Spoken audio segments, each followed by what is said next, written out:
Hi, நான் Arunkumar.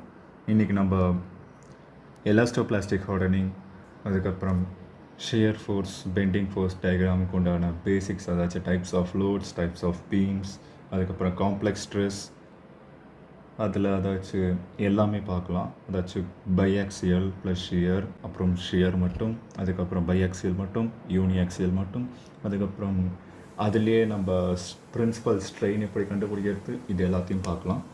So first வந்து elastoplastic hardening என்னென்னு பார்ப்போம். ஜென்ரலாக எலாஸ்டோபிளாஸ்டிக் ஹார்டனிங்கிறது அதுக்கு முன்னால் நம்ம ஃபஸ்ட் இதுவும் தெரிஞ்சுக்கணும். முன்னால் நம்ம எப்படி ஸ்ட்ரெஸ்ஸை கால்குலேட் பண்ணோம், முன்னால் நம்ம இப்போ ஒரு ஃப்ளோவை அப்படியே கண்டினியூ பண்ணோன்னா நம்ம ஈல்டு ஸ்ட்ரெஸ்ஸை கொடுத்துட்டே இருக்கோம்னா அது பாட்டுன்னு ஃப்ளோ போயிட்டே இருக்கும். பட் இந்த இடத்துல என்ன ஆகும்னா எலாஸ்டோபிளாஸ்டிக்கில் ஒரு சர்டைன் பாயிண்ட்டுக்கு மேலே நம்ம அதிகமான ஒரு லோடை கொடுக்க வேண்டியது இருக்கும் அந்த ஃப்ளோவை கண்டினியூ பண்ண.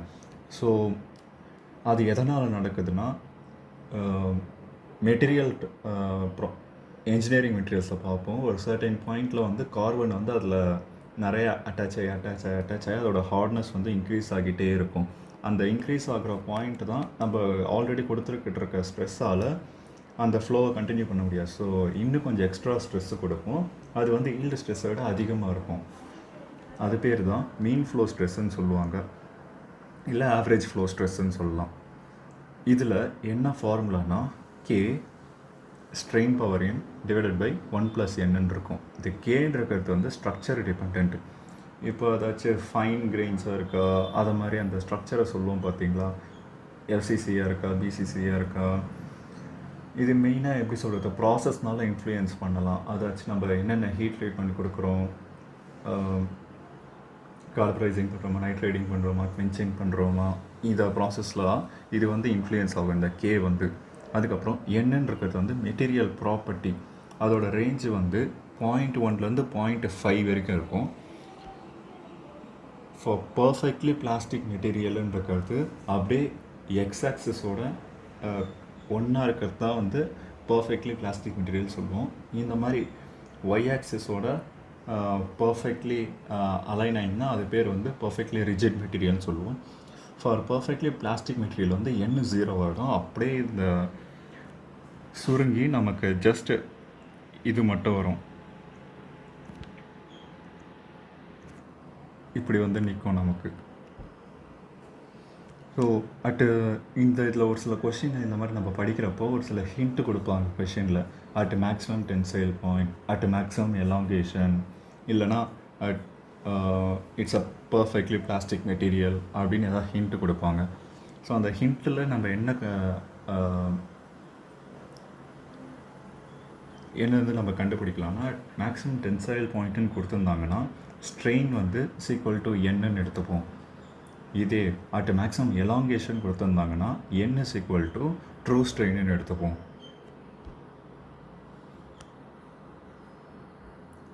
நெக்ஸ்ட்டு வந்து தெர்மல் ஸ்ட்ரெஸ்ஸை பார்க்கலாம். தெர்மல் ஸ்ட்ரெஸ்ஸுன்றது ஒரு டெம்பரேச்சர் டிஃப்ரென்ஸ்னால ஒரு மெட்டீரியல் வந்து எக்ஸ்பேண்ட் ஆகும், இல்லைனா கான்ட்ராக்ட் ஆகும் டெம்பரேச்சர் டிஃப்ரென்ஸ் மூலமாக. ஸோ அது மூலமாக நடக்கிற ஸ்ட்ரெஸ் அண்ட் ஸ்ட்ரெயின் தான் நம்ம இந்த டாப்பிக்கில் பார்ப்போம், தெர்மல் ஸ்ட்ரெஸ்ஸில். ஸோ நமக்கு ஸ்டேட் இன்ஜினியரிங் எக்ஸாம்ஸில் நமக்கு எப்படி கொஷின் ஃப்ரேம் பண்ணுவாங்கன்னா, இப்போ 2 இடத்துலையும் கன்ஸ்ட்ரெயின்ட்டாக இருக்குது, அப்போ வந்து எது டெவலப் ஆகும் எது இருக்காது அப்படின்னு கேட்பாங்க. நமக்கு அந்த இடத்துல ஸ்ட்ரெஸ்ஸு ஜென்ரேட் ஆகும், பட் ரெண்டுமே பர்ஃபெக்ட்லி கன்ஸ்ட்ரெயின்ட்டாக இருக்கிறதுனால ஸ்ட்ரெயின் இருக்கவே இருக்காது. ஸோ இந்த மாதிரி தான் கொஷின் ஃப்ரேம் பண்ணுவாங்க. இதை நம்ம எப்படி பார்க்கலான்னா, இந்த மாதிரி 2 பக்கமும் எந்த வித ரிஜிட் சப்போர்ட்டும் இல்லாமல் இருக்குதுன்னா இட் கேன் ஃப்ரீலி எக்ஸ்பேண்ட், ரைட்டாக. அப்போ ஸ்ட்ரெஸ் வந்து சுத்தமாக ஜென்ரேட் ஆகாது, ஸ்ட்ரெயின் மட்டும் இருந்துகிட்டே இருக்கும். அதே தான் கான்ட்ராக்ஷனுக்கும். அதே மாதிரி இப்போ வந்து இந்த 2 பக்கமும் ஒரு சப்போர்ட் இருக்குது, அந்த இடத்துல நம்ம டெம்பரேச்சர் டிஃப்ரென்ஸை க்ரியேட் பண்ணுறோம். அந்த இடத்துல என்ன ஆகும்னா it will create a stress, அதாச்சும் அது எக்ஸ்பேண்ட் ஆகாமல் தடுக்குது. ஸோ ஸ்ட்ரெஸ் வந்து க்ரியேட் ஆகும்.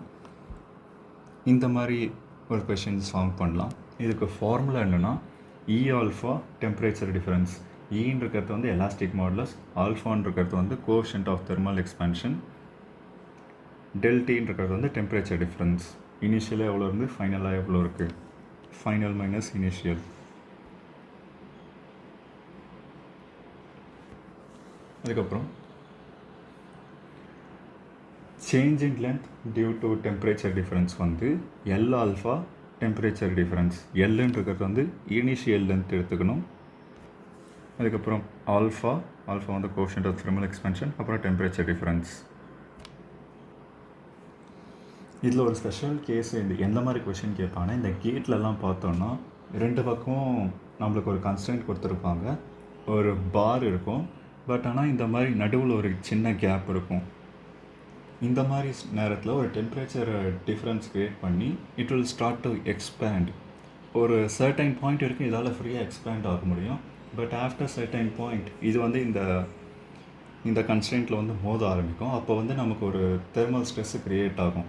அந்த தெர்மல் ஸ்ட்ரெஸ்ஸு என்ன அப்படின்னு கேட்பாங்க. இதை நம்ம எப்படி இதை எப்படி நம்ம அப்ரோச் பண்ணோம்னா, ஃபஸ்ட்டு வந்து தெர்மல் எக்ஸ்பேன்ஷன் எவ்வளோ நடக்கும் அப்படின்னு கண்டுபிடிப்போம். அதுக்கு என்ன ஃபார்முலா? L alpha டெல்டி. அதை போட்டுட்டு எவ்வளோ இதால் எக்ஸ்பேண்ட் ஆக முடியுது இந்த டெம்பரேச்சர் டிஃப்ரென்ஸாலன்னு கண்டுபிடிப்போம். சப்போஸ் ஃபார் எக்ஸாம்பிள் நமக்கு வந்து இந்த டியூ டு டெம்பரேச்சர் டிஃப்ரென்ஸ்னால நமக்கு வந்து 0.5 எக்ஸ்பேண்ட் ஆக முடியுது. இந்த கேப் வந்து நம்மளால் அசியூம் பண்ணிக்கலாம் 0.2 இருக்குது. இப்போ நம்மளால் எவ்வளோ 0.5 இதால் மூவ் பண்ண முடியும், பட் கேப் வந்து 0.2 தான் இருக்குது. அப்போ எவ்வளோ டிஃப்ரென்ஸ் இருக்குது? 0.3 நம்மளால் ரெஸ்ட்ரிக்ட் பண்ணி இதுதான் ஸ்ட்ரெஸ்ஸு க்ரியேட் ஆகிறதுக்கு உண்டான காரணமாக இருக்குது. ஸோ இந்த டிஃப்ரென்ஸை வந்து நம்ம வந்து ஈக்குவேட் பண்ணுவோம் PL/AEயோட, இல்லை சிக்மா L/E. இதோட ஈக்குவேட் பண்ணோன்னா நம்ம வந்து ஸ்ட்ரெஸ்ஸை கண்டுபிடிச்சிடலாம். 0.3 multiplied by E/L பண்ணோன்னா நம்ம the stress generated due to this restriction in the movement of 0.3.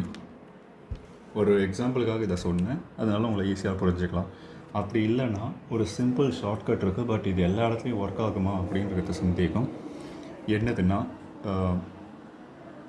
thermal stress is equal to E alpha temperature difference minus gap multiplied by Young's modulus divided by whole L போட்டோன்னா நம்ம வந்து thermal ஸ்ட்ரெஸ்ஸை இந்த மாதிரி இவ்வளோ step இல்லாமல் நம்மளால் டேரெக்டாக கண்டுபிடிச்சிட முடியும். பட் ஐ ப்ரிஃபர் நான் இந்த ஸ்டெப்பெல்லாம் போடுறது தான் பெஸ்ட்டுன்னு சொல்லுவேன். நெக்ஸ்ட்டு வந்து காம்ப்ளெக்ஸ் ஸ்ட்ரெஸ் பார்க்கலாம். காம்ப்ளெக்ஸ் ஸ்ட்ரெஸ் வந்து இப்போ என்னதுன்னா, இவ்வளோ நேரம் நம்ம பார்த்தது யூனிஆக்சியல் பார்த்தோம், பைஆக்சியல்லாம் பார்த்தது கிடையாது. அதே மாதிரி பைஆக்சியல் பார்த்துருந்தாலும் அதில் வந்து நம்ம ஷியர் ஸ்ட்ரெஸ் ஆக்ட் ஆகுதா அப்படின்ட்டு அதை பார்க்கறது கிடையாது. ஸோ இது எல்லாத்தையும் கம்பைன் பண்ணுறப்ப வர டாபிக் தான் நமக்கு காம்ப்ளெக்ஸ் ஸ்ட்ரெஸ். இந்த காம்ப்ளெக்ஸ் ஸ்ட்ரெஸ்ஸில் நம்ம ஃபர்தராக ப்ரொசீட் பண்ணிகிட்டே போகலாம். ஃபஸ்ட் எடுத்தோட யூனிஆக்சியல் எப்படி இருக்கும், பைஆக்சியல் எப்படி இருக்கும், அப்புறம் பியோர் ஷியர் எப்படி இருக்கும், அதுக்கப்புறம் பைஆக்சியல் ப்ளஸ் ஷியர் எப்படி இருக்கும், இது எல்லாத்தையும் பார்த்துட்டே போகலாம். இதில் வந்து ஸ்ட்ரெஸ் டென்சார் நம்ம ஒரு டாப்பிக்கை தெரிஞ்சுக்கணும். இந்த ஸ்ட்ரெஸ் டென்சார்ன்றது என்னதுன்னா, இந்த மாதிரி ஒரு மேட்ரிக்ஸில் நம்ம டெனோட் பண்ணுறது பேர் தான் ஸ்ட்ரெஸ் டென்சார்னும். இதில் இந்த டோ எக்ஸ்ன்னு இருக்கிறது வந்து நார்மல் ஸ்ட்ரெஸ் இந்த பர்பண்டிகுலர் டு எக்ஸ் ஆக்சிஸ். இதே மாதிரி சிக்மா ஒய்ன்னு இருக்கிறது வந்து normal stress acting perpendicular to Y axis. அதே மாதிரி ஜெட்டும். இப்போது எக்ஸ்ஒய்யும் shear stress in x plane in y direction. அதே மாதிரி tau yxும் ஈக்குவலாக இருக்கும். shear strain in y plane in x directionும் சேமாக இருக்கும். அதாச்சு இதுவும் சேமாக இருக்கும். அதே மாதிரி இதுவும் சேமாக இருக்கும். அதே மாதிரி இதுவும் சேமாக இருக்கும். ஸோ டோட்டலி நம்ம வந்து எவ்வளோ இண்டிபெண்ட் வெக்டார்ஸ் இருக்குதுன்னு சொல்லலான்னா, இந்த 3 ஸ்ட்ரெஸ்ஸும் எக்ஸோ, அதாச்சும் sigma x, sigma y, sigma z, அதுக்கப்புறம் tau x y, tau z x, tau y z, இந்த மாதிரி 6 இண்டிபெண்ட் வெக்டார்ஸ் இருக்குது. இந்த மாதிரி இப்போ உங்களுக்கு கொஷின் கேட்பாங்க, for in 3D complex stress there are how many independent vectors அப்படின்னு கேட்பாங்க. இதே கான்செப்ட் தான் 2Dலேயும் இருக்கும். 2Dயில் வந்து நமக்கு 3 இருக்கும், சிக்மா எக்ஸ், சிக்மா ஒய், அதுக்கப்புறம் டவ் எக்ஸ் ஒய். இதில் வந்து 3 இண்டிபெண்ட் வெக்டார்ஸ் இருக்கும். இந்த மாதிரி கொஷின் ஃப்ரேம் பண்ணுவாங்க ஸ்டேட் வைஸ் இன்ஜினியரிங் எக்ஸாம்ஸில். இப்போ நான் ஆல்ரெடி சொல்லியிருந்தேன் பார்த்தீங்களா, யூனிஆக்சியலில் இருந்தால் நமக்கு வந்து எந்த மாதிரி இருக்கும் அப்படின்ட்டு. இப்போ யூனிஆக்சியலில் நமக்கு வந்து எப்படி கண்டுபிடிப்போம்னா, இந்த பிளேனில் நமக்கு ஸ்ட்ரெஸ் எவ்வளோ இருக்குது, ஷியர் ஸ்ட்ரெஸ் எவ்வளோ இருக்குது அப்படின்னு நம்ம கண்டுபிடிக்க போகிறோம். இந்த ஒரு சில கொஷினில் நமக்கு என்ன பண்ணுவாங்கன்னா, நம்ம மேஜராக தப்பு பண்ணுற இடம் எதுனா, இந்த மாதிரி ஒரு டிகிரி கொடுத்துருப்பாங்க. அது வந்து ஃப்ரம் ஹரிசான்டல்லேருந்து இத்தனை டிகிரியில் இருக்குது, கிளாக் வைஸ் டேரக்ஷனில் இருக்குது அப்படின்னு கொடுத்துருப்பாங்க. இங்கே போட்டிருக்க ஃபார்முலா எல்லாமே ஃப்ரம் வெர்டிக்கல் பிளேன்லேருந்து மெஷர் பண்ணுறது, அதாச்சும் இந்த பிளேன்லேருந்து மெஷர் பண்ணுறது இன்னும் கவுண்டர் கிளாக் வைஸ் டேரக்ஷன் இல்லை ஆன்டி கிளாக் வைஸ் டேரக்ஷன் அப்படின்னு சொல்லலாம். ஸோ அந்த டேரக்ஷனில் அப்புறம் இந்த கண்டிஷனில் தான் இந்த ஃபார்முலா வந்து சாட்டிஸ்ஃபை ஆகும். ஒவ்வொரு புக்கில் ஒவ்வொரு மாதிரி கொடுத்துருப்பாங்க. நான் இதை எடுத்துக்கிறேன். ஸோ இந்த டிகிரியில் இப்படி வந்ததுன்னா normal stress in this plane in this degree நமக்கு வந்து நார்மல் ஸ்ட்ரெஸ் கிடைக்கும். அதே மாதிரி ஷியர் ஸ்ட்ரெஸ்ஸும் கிடைக்கும். அதுக்கு ஃபார்முலா வந்து இது தான்.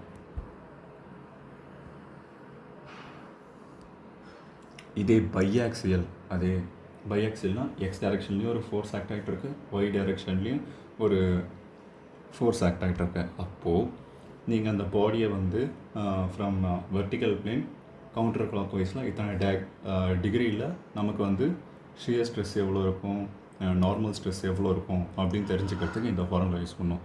நம்ம மோஸ்ட்டாக இது தான் யூஸ் பண்ணுவோம். ஸோ இந்த ஃபார்முலா வந்து நான் ரெட்டாக மாற்றிக்கிறேன்.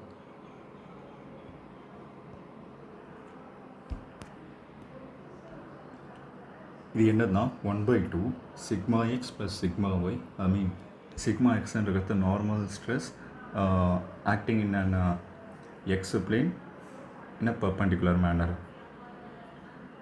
அதே மாதிரி ஒய்ன்றது வந்து normal stress in an y direction acting perpendicular to it. இது வந்து shear stress in this plane. இதுக்கு ஃபார்முலா வந்து -1/2 sigma X minus sigma y sine 2θ. இதை வந்து நீங்கள் ஞாபகம் வச்சுக்கோங்க இந்த ஃபார்முலாவை. Maximum value of shear stress எந்த டிகிரியில் அக்கர் ஆகும்னா 45 டிகிரியில் அக்கர் ஆகும். அது ±45 டிகிரி எதாக வேணாலும் இருக்கலாம். இதே நம்ம 0 டிகிரி 90 டிகிரியில் போட்டோன்னா அப்சல்யூட்லி வந்து ஷியர் ஸ்ட்ரெஸ் வந்து 0 ஆகிடும்.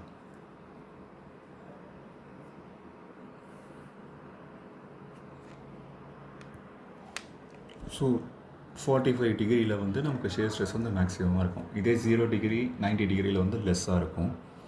இதே நம்ம நார்மல் ஸ்ட்ரெஸ் இன் திஸ் ஆங்கிளில் பார்த்தோன்னா நமக்கு வந்து என்னவாக இருக்கும். இப்போ வந்து நம்ம ஃபார் எக்ஸாம்பிள் இந்த டீட்டாக்கு வந்து 90 டிகிரி போடுறோன்னு வச்சுக்கோங்களேன். இது வந்து ஹரிசான்டல் பிளேனாக இருக்கும். ஸோ நமக்கு வந்து வெறும் சிக்மா ஒய் மட்டும் கிடைக்கும். நீங்கள் ஃபார் எக்ஸாம்பிள் போட்டு பாருங்களேன். 180 வருமா, 180 வந்து -1ன்னு வரும். Sigma X minus sigma y 1/2 sigma x plus sigma ஒய்ன்னு இருக்கும். இதில் நம்ம ரெண்டுத்தையும் ப்ளஸ் பண்ணோம்னா நமக்கு சிக்மா ஒய்ன்னு கிடைக்கும்.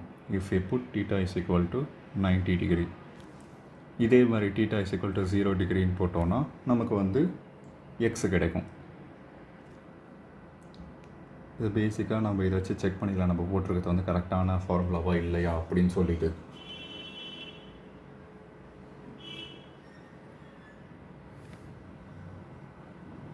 இப்போ வந்து பியோர் ஷியர் பார்க்கலாம். பியோர் ஷியர்ன்றது வந்து no normal stresses acting, just torsional shear மட்டும் ஆக்ட் ஆகிட்டு இருக்கு. அந்த மாதிரி நேரத்தில் நமக்கு அதை டில்ட் பண்ணோன்னா நமக்கு நார்மல் ஸ்ட்ரெஸ்ஸும் வரும், ஷியர் ஸ்ட்ரெஸ்ஸும் வரும். அந்த நார்மல் ஸ்ட்ரெஸ்ஸுக்கு ஃபார்முலா என்னதுன்னா shear stress multiplied by sin 2θ. இதே ஷியர் அட் திஸ் ஆங்கிள் என்ன வரும்னா shear stress multiplied by cos 2θ. அடுத்து நம்ம பார்க்க போகிற கேஸ் தான் நம்ம இந்த பைஆக்சைலையும் ஷியரையும் கம்பைன் பண்ணி இந்த மாதிரி சம்ம தான் நம்ம எல்லாமே போட்டுட்ருக்கிறது. So which is nothing but the summation of all. இங்கே பாருங்கள், இந்த இங்கே வந்து நமக்கு நார்மல் ஸ்ட்ரெஸ் அட் திஸ் ஆங்கிளும் நார்மல் ஸ்ட்ரெஸ் இங்கே இருக்கிறதும் நம்ம ரெண்டுத்தையும் ப்ளஸ் பண்ணியிருக்கோம். அவ்வளோதான் இது. நம்ம தனித்தனி டேர்மாக படித்தது இப்போ எல்லாத்தையும் நம்ம கம்பைன் பண்ணுறோம்.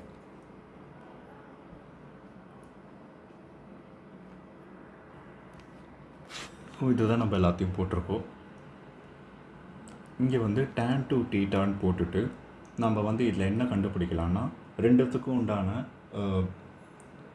எந்தெந்த ஆங்கிளில் ஆக்ட் ஆகிட்டுருக்கு மேக்ஸிமமும்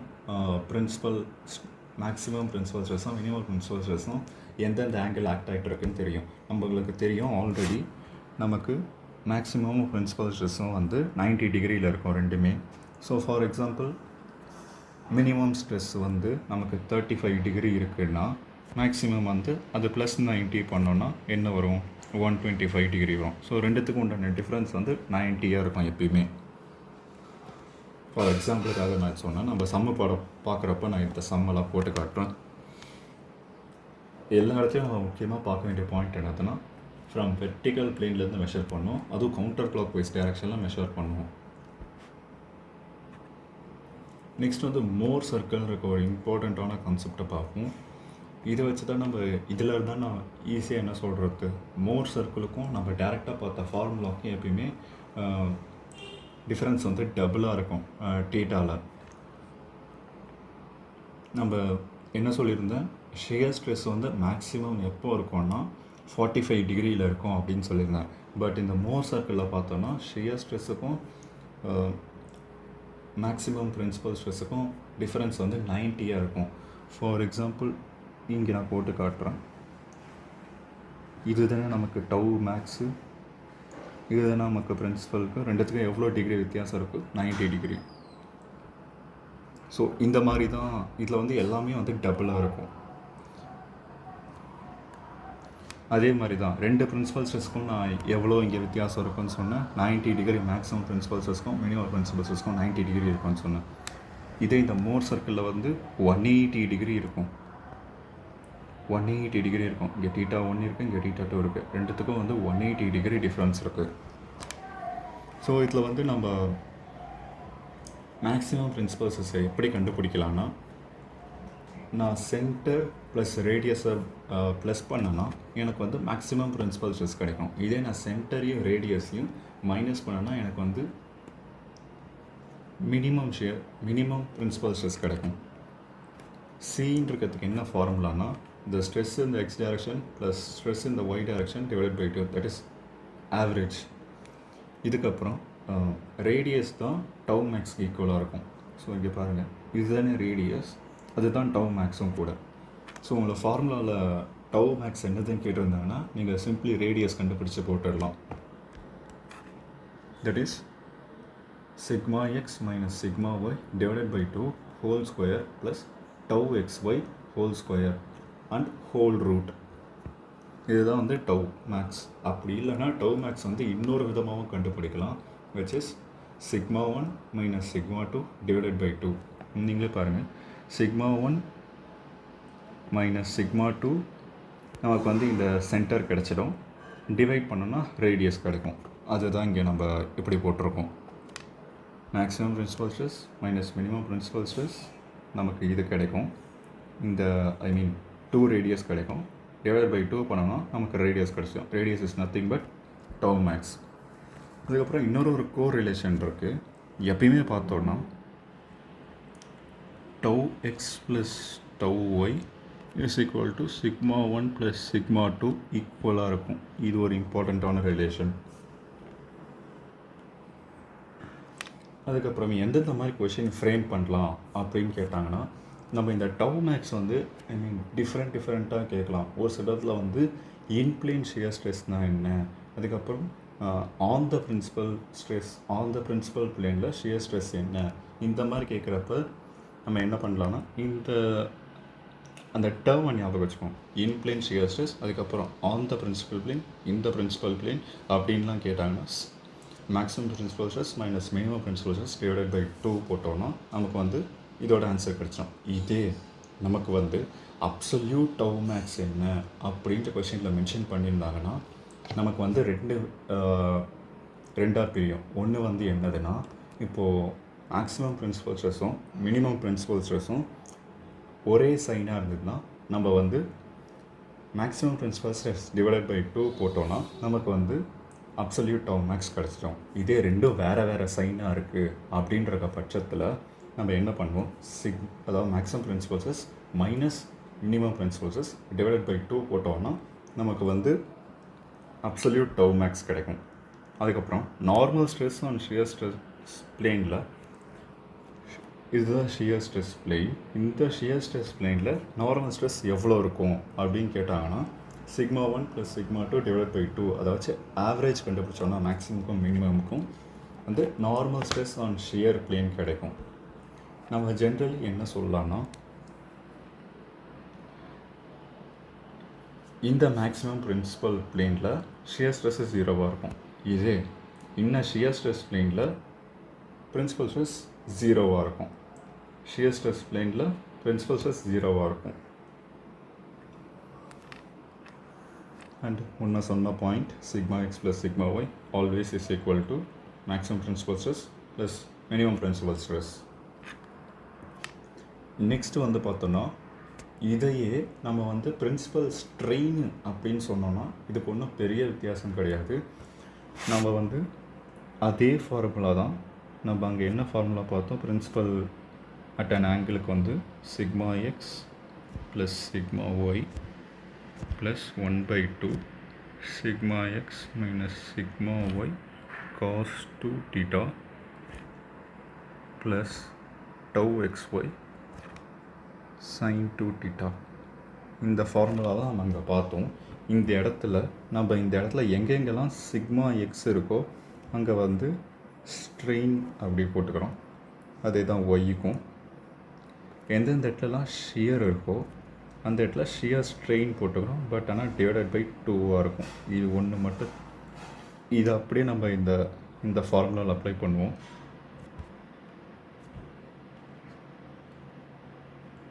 பார்த்தோன்னா 1/2 shear strain in x and y plus 1/2 strain in x minus strain in y cos 2θ plus shear stress இருக்குது. ஷியர் ஸ்ட்ரெஸ்னால் ஷியர் ஸ்ட்ரெயின் டிவைடட் பை 2 போட சொன்னேன். Shear strain divided by 2 sin 2θ பாருங்க. இது வந்து அப்படியே ஈக்குவலாக இருக்கும். நத்திங் பட் நம்ம என்ன பண்ணோம், நார்மல் ஸ்ட்ரெஸ் இருக்க இடத்துல நார்மல் ஸ்ட்ரெயினை போட்டுட்டு ஷியர் ஸ்ட்ரெஸ் இருக்க இடத்துல ஷியர் ஸ்ட்ரெயின் டிவைடட் பை 2 இந்த ஒரு டேர்மை ஞாபகம் வச்சுக்கணும்னா பிரின்சிபல் ஸ்ட்ரெயினை வந்து நம்ம ஈஸியாக கண்டுபிடிச்சிடலாம். ஒரே ஒரு டிஃப்ரென்ஸ் தான், ஷியர் ஸ்ட்ரெஸ் இருக்கிற இடத்துல ஷியர் ஸ்ட்ரெயின் டிவைடட் பை 2 போடணும். அதே தான் வந்து shear strain at and given ஆங்கிளுக்கு அதே ஃபார்முலா தான். எக்ஸாக்ட்லி அதே தான் பண்ணியிருக்கோம். ஃபார் எக்ஸாம்பிள் நம்ம அங்கே வந்து shear stress at an angle என்ன பார்த்தோம், -1/2 shear stress in x minus stress in y direction sin 2θ plus τxy cos 2θ.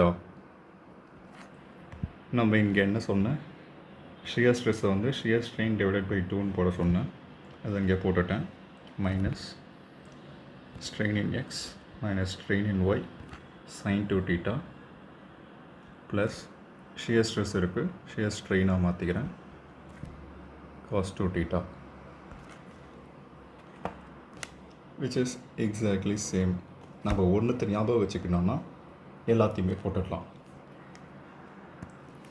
Next வந்து நம்ம கடைசி இம்பார்ட்டன்ட் டாபிக் பார்ப்போம். இது வந்து பேஸாக இருக்கும். நம்ம ஷியர் ஃபோர்ஸ் டயக்ராமுக்கும் பெண்டிங் மொமெண்ட் டயக்ராமுக்கு போகிறப்ப இது வந்து ஒரு நல்ல பேஸாக இருக்கும்.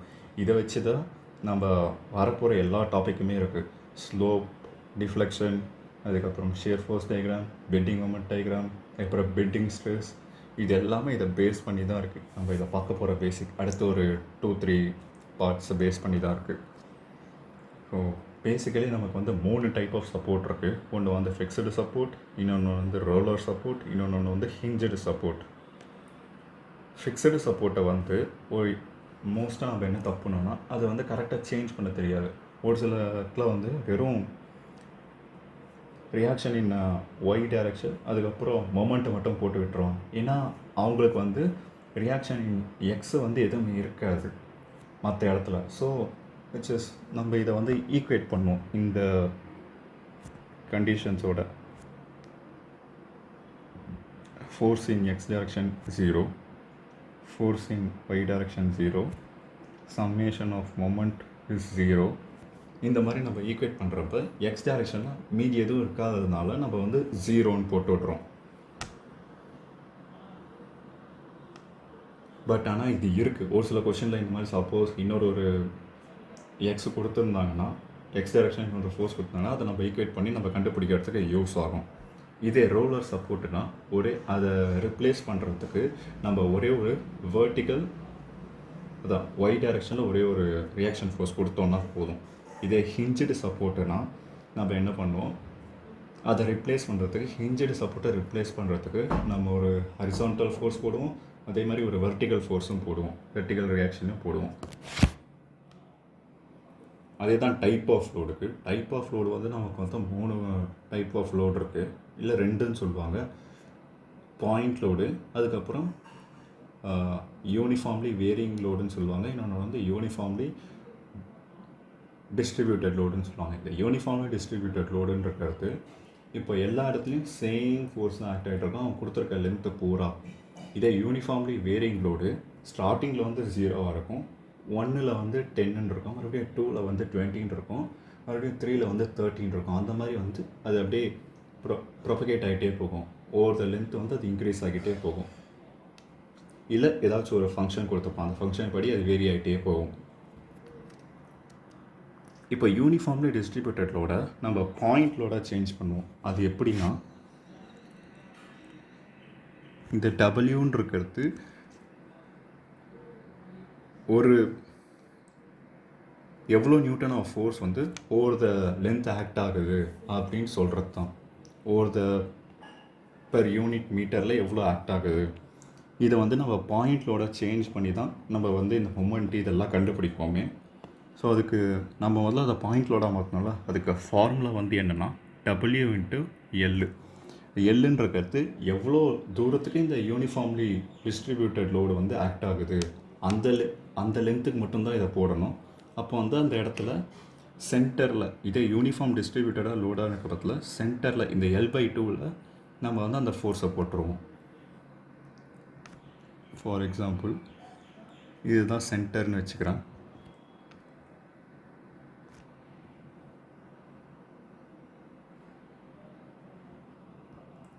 இதுதான் நான் சென்டர்னு வச்சுக்கிறேன். இந்த இடத்துல எனக்கு வந்து WLன்னு இருக்க ஃபோர்ஸ் ஆக்ட் ஆகிட்ருக்கும். இப்போ நான் ஃபிக்ஸ்டு சப்போர்ட்டில் இருந்து நான் மொமெண்ட் எடுத்தேன்னா எனக்கு வந்து WL²/2 கிடைக்கும் மொமெண்ட்.